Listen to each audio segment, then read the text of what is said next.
Now we have a follow-up to a story we first brought you a few weeks ago. A water main break in a Spring Lake neighborhood sent water 30 feet into the air for hours. Well, 3 weeks later, the water has stopped gushing, of course, but the problem is far from fixed.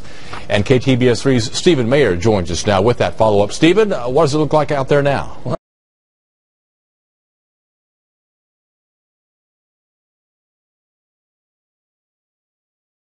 Well, Jerry, it's a real mess. And to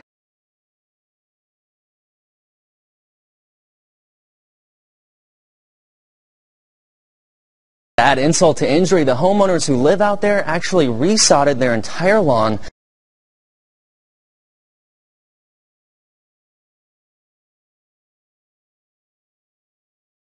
just before that water main burst. They say they've been calling the city for weeks to get it all cleaned up, but so far they've got nothing but the runaround.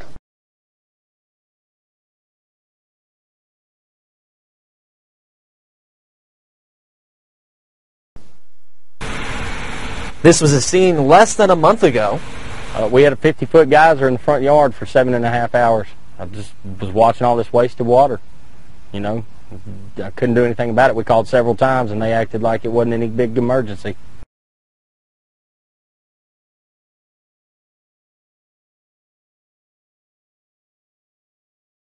Fast forward 3 weeks and it's easy to see not much has been done.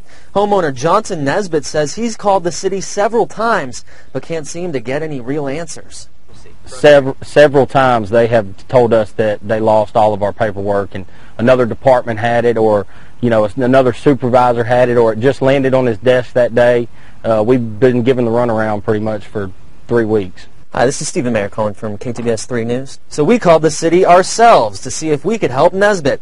An administrative assistant with the water department says they are doing their best to fix the problem. Janice Green tells KTBS 3 News the city plans on sending a crew out next week to fix the situation once and for all.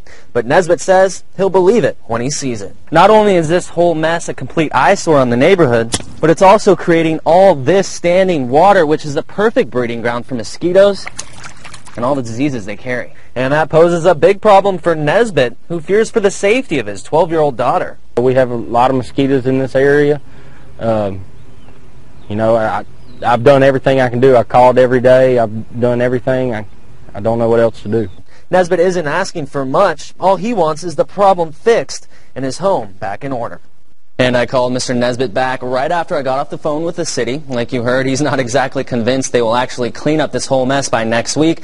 But Jerry will be sure to stay with the story to see if they do deliver on their promise. All right.